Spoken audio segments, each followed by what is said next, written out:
Right, first light, and it's near on a full moon. I think that's tonight now. Well, I know it is tonight. I was really expecting a bite last night, but nothing's happening.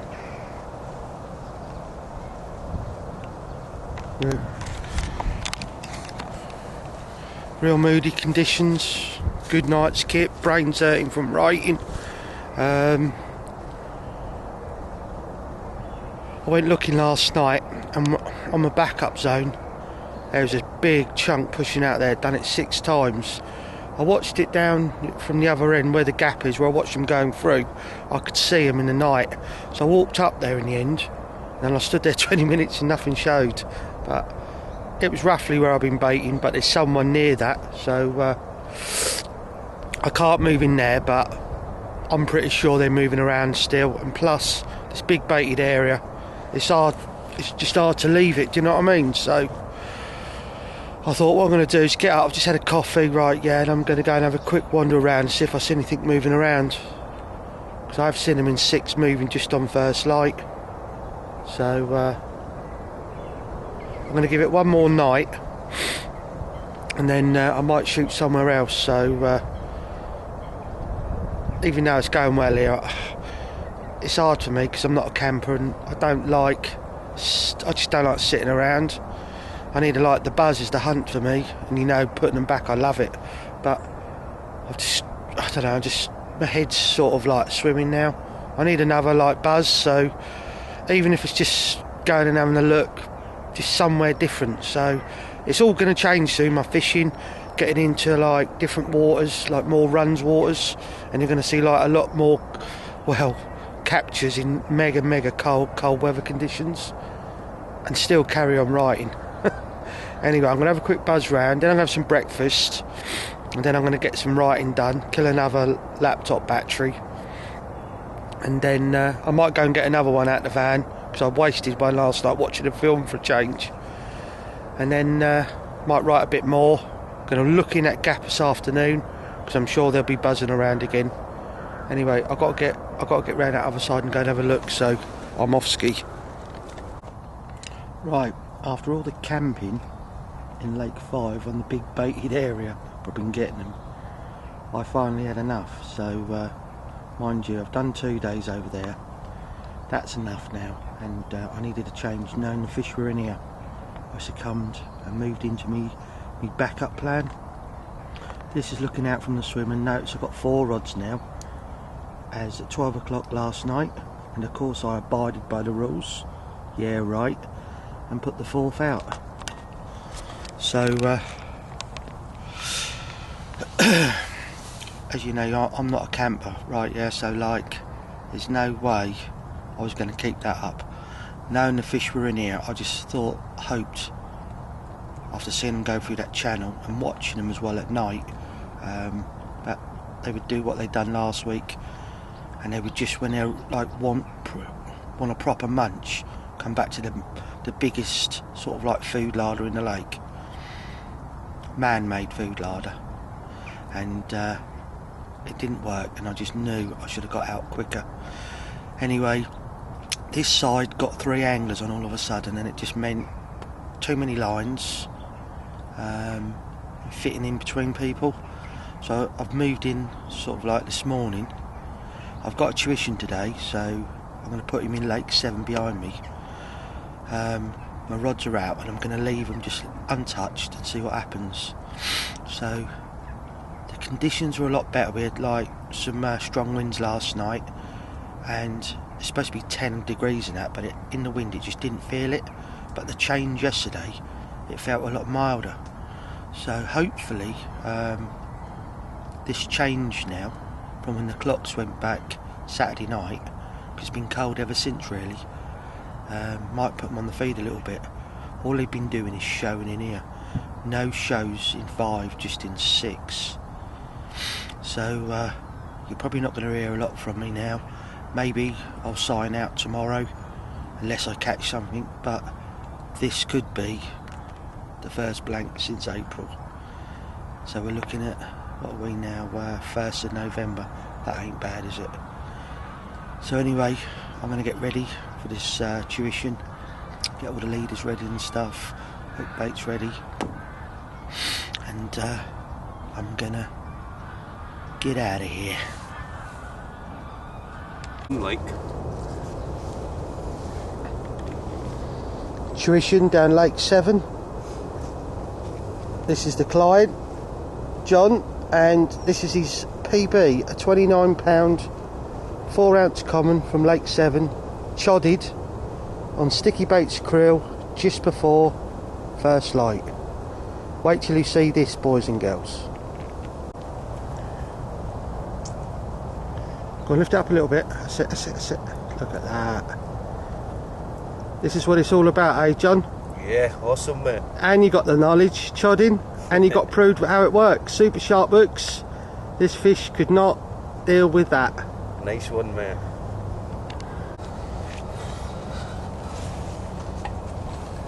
Notice the care that he's shown towards this fish.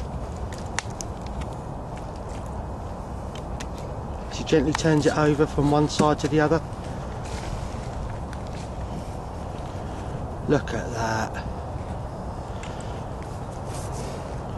What's this, 2nd of November, innit? Yeah, mate. Happy days. Happy days. Another happy customer on Uncle Jim's tuition trips. God.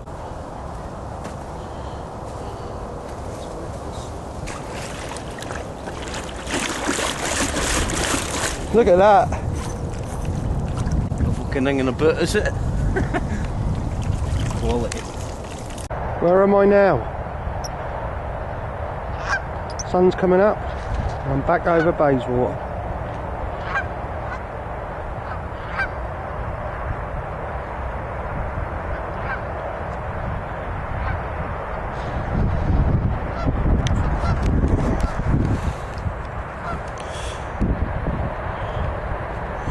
Right, I ain't blogged for a few days.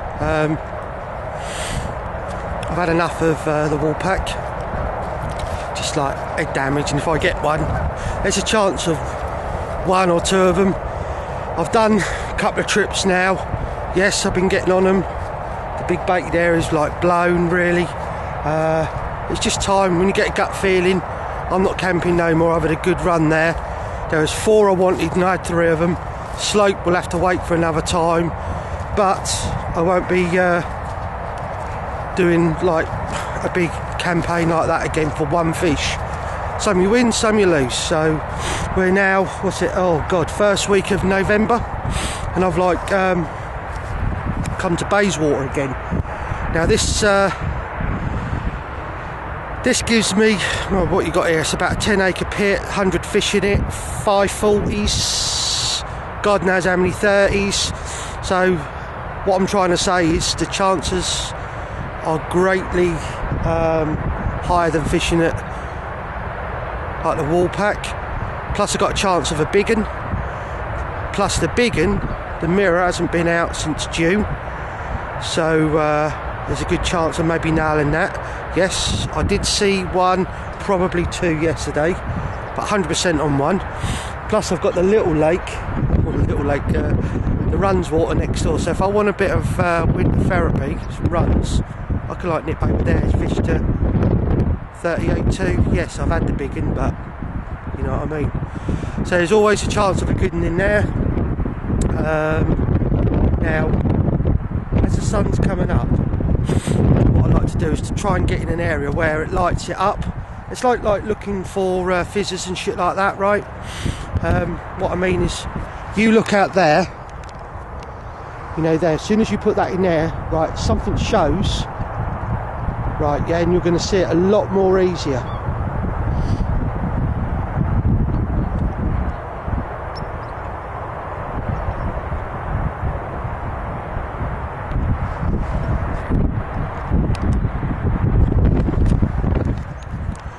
Plus, I'm writing hardcore. Done a load of writing yesterday from book 2, so that's like the main priority. Just chuck the rods out. Can't waste time hunting them.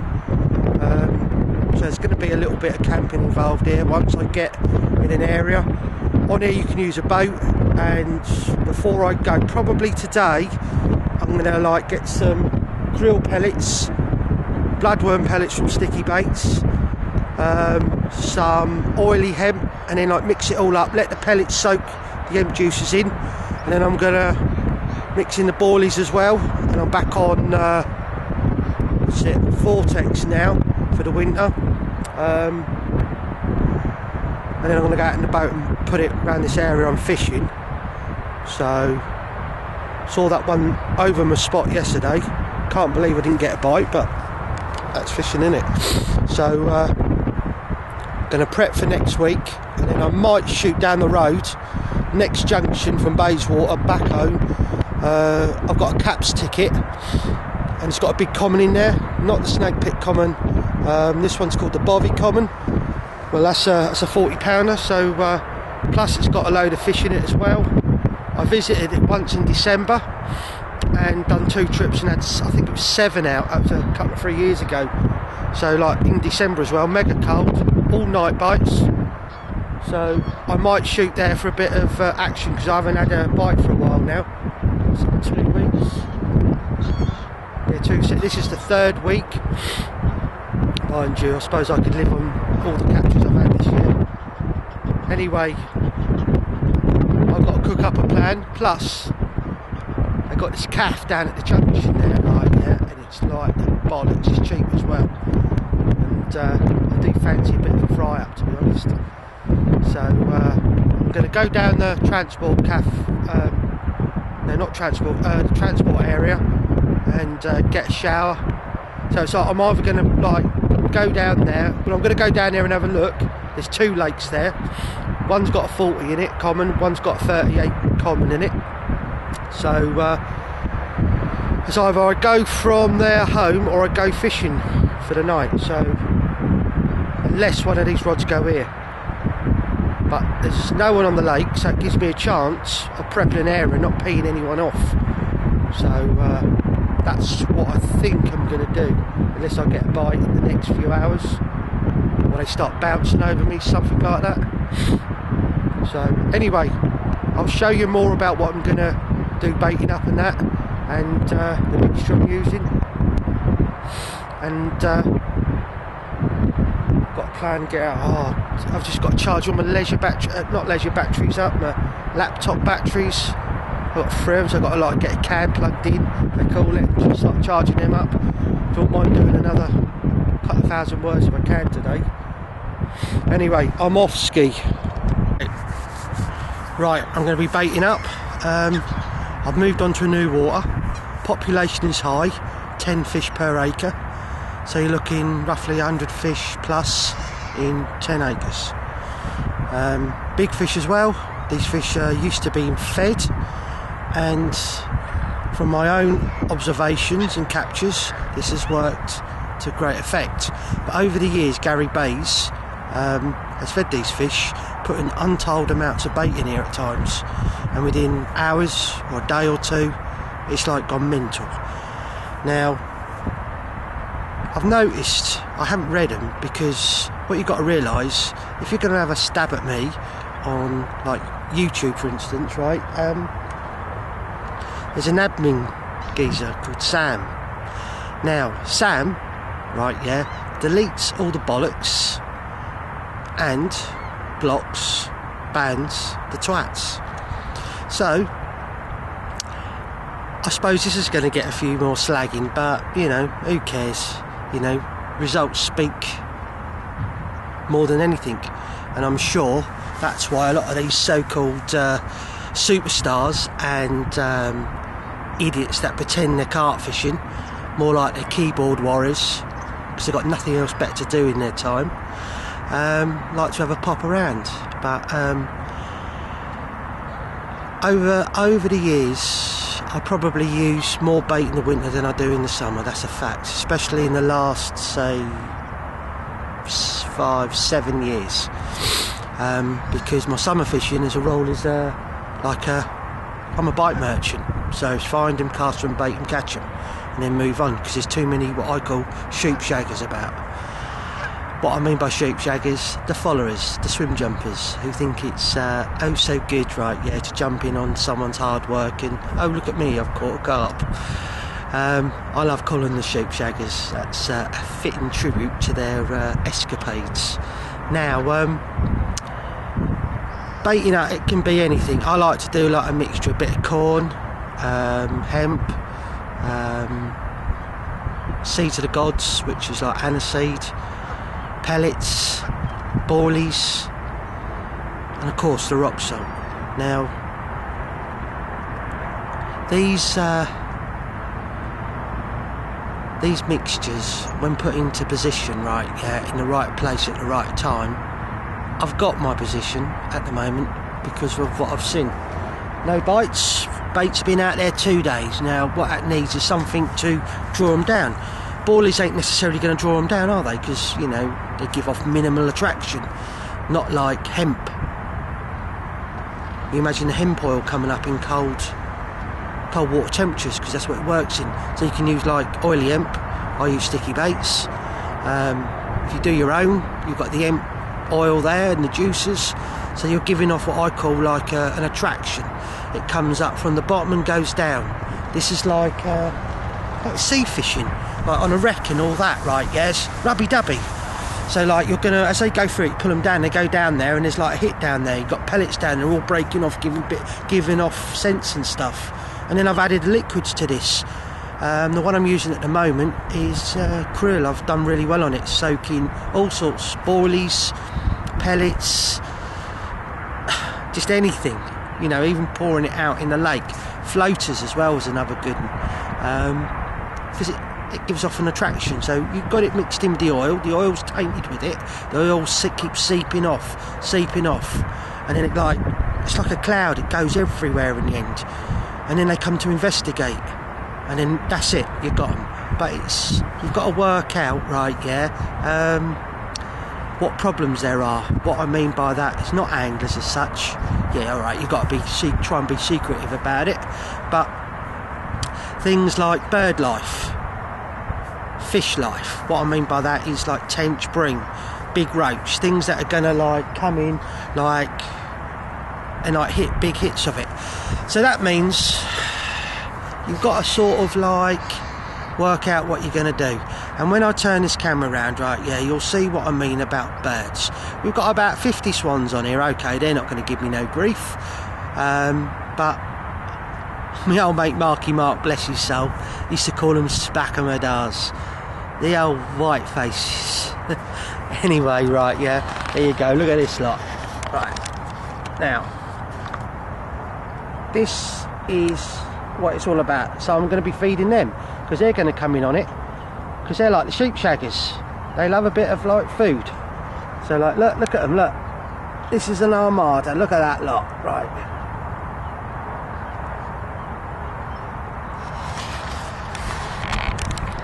So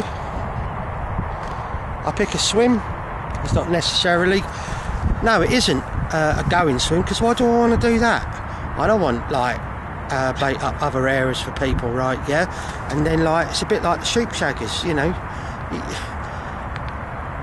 you're just giving them that. So like then you got people going, well, I'm fishing there at the weekend and all that, but I do my own zone. So there you go. As a rule this time of the year, right, yeah, there's no one about, because they're all sitting at home watching EastEnders, Coronation Street, trying to be a carp angler on the internet, and well, what's it, a keyboard warrior. I'm out there doing it, so I don't sit on a mobile phone going, what is sim, what you know, what you add, or trawling the internet, right, yeah, on certain like fishery sites. Is it fishing? You should get out there and do it yourself. So anyway, back to this baiting. Now I'm going to show you exactly what I'm doing. I'm going to use a boat, so I'll get it out there quicker, because you're allowed to on here, and trust me, I'm not going to take the piss, right, yeah, what I mean by that, I'm going to wear a life jacket. I don't want to die, and I'm sure you wouldn't want to die. So at the end of the day, right, yeah, if you're going to go out in the water, make sure you've got a life jacket. If you haven't, then don't fucking go out there. Anyway, that's me off my soapbox about that. because I caught someone doing that and I lost my best mate. 8 years this New Year's Eve.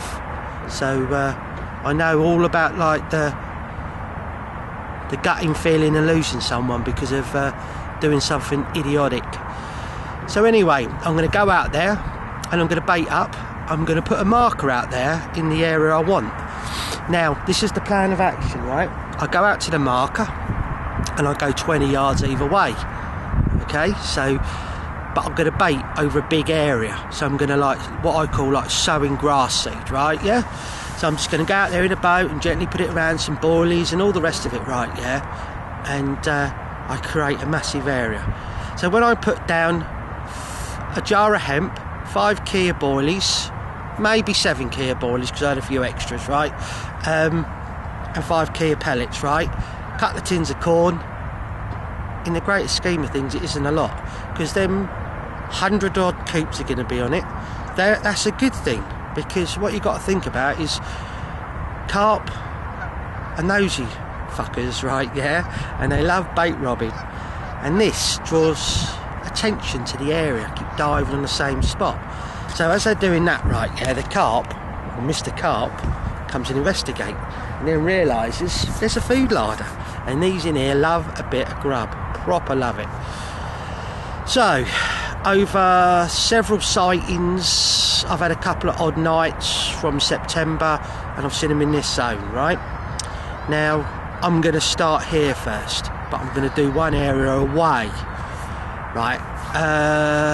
This is another like deep area that runs away from this gully, so this means that I've got somewhere else to put a rod as well. The corn all does something, you know. It's, you can try it. It's a bit of colour if you want to look at it like that, and especially if you're scratching, put a couple of bits of corn out and get a bite. Salty corn, salty maize, you know. The hemp, you look at a jar of hemp, there's so many single items, it's going to keep birds, fish occupied for quite a while. Now I'm doing this on a Thursday, so that means it's going to have Thursday night, Friday night, Saturday night, Sunday night, and I'm back Monday afternoon. Well, I'm back Monday afternoon, which is going to a spa, right? Yes, that's cost me a fortune, but you've got to keep them happy, haven't you? But I've got to take my stepson to school, so I've got to do a bit of family stuff. But there you go, it's November, so I don't mind doing things like that occasionally anyway. So you're going to see me, I'm going to set this up on a tripod, see me go out in a boat, bait up. Okay, I'm going to put it roughly around the area. I'm going to be in the thing, in the view of the camera, and times I'm not going to be in the view of the camera because I'm doing it on a tripod, all on my own. Once I've finished, I reel my rods in, which are still out either side of me here, right? And then I cast at the marker, clip. So when I come next time, I haven't got I've got to go, I've got one. Right, it wasn't a carp, it was Mr. Coot. So that just proves what I'm talking about. You're going to have all that stuff going on, so like you're putting out, what's it, 15 odd kilo of stuff. How much is these fish going to actually get? But trust me, once these bait nickers, robbers come in, they do devour massive beds. I mean, by putting this, you can make things really happen because there's a lot less people on the bank. And getting back to what I said, I put the marker out, bait up round it, right, yeah, and before I go, I'll cast my chods, all my baits, rigs at the spot and clip it so they're all ready for next time. Plus, I'd clip my carp scare with the oxygenated, the marker rod, and then that means I've got the area, so I just pick something on the horizon dead in the middle of the swim at 12 o'clock, and then if I do end up going somewhere else, I've still got the mark 100%. As I like concentrate on the water, I would put like a dental floss marker on the line, so I've got it all the time. But I'm not fishing to nothing special, it's just the normal deep water, silt, bit of weed. But the main priority is getting it in the right place. Now the observations that I've made have given me something to go on. I will pull them to this area. It's the deeper part of the lake. Plus sitting here as well, in this swim, I can see like 90% of the lake easily. Maybe 93% of the lake. It's just a bit behind the island I can't see. So this gives me a good vantage point to move rods, etc, etc. So now I'm gonna get these rods out, or get the rods in, sorry, right, yeah, get baited up, and then I'll be back Monday, right, yeah, and prepare from there. So I'm going to run past exactly what I'm doing. It's nothing special. The liquid krill, I like to keep moving it around so everything's sort of soaked up in it, the same as like the hemp juice and oil. And that, like I said, is like my rubby-dubby, my chum line. So that'll pull them in. Anyway, I'm going to get on with this now, right, yeah, because I want to get packed up. I'm totally bored. I thought I'd do this because it gives you a little insight into my baiting. I want to, like I said, get packed up, get out of here, right, go and have a breakfast, go and have a shower, right, yeah, go and have a look at another water, which is the next junction down, Bobby 1-2. It's got a nice £40 common in it, and it's got a load of 20s and stuff in it, so a bit of winter fun. Anyway, watch what I'm going to do, because it's I'm sitting at home pre-baiting, loving it, and knowing the carp will visit this at some point soon rather than later.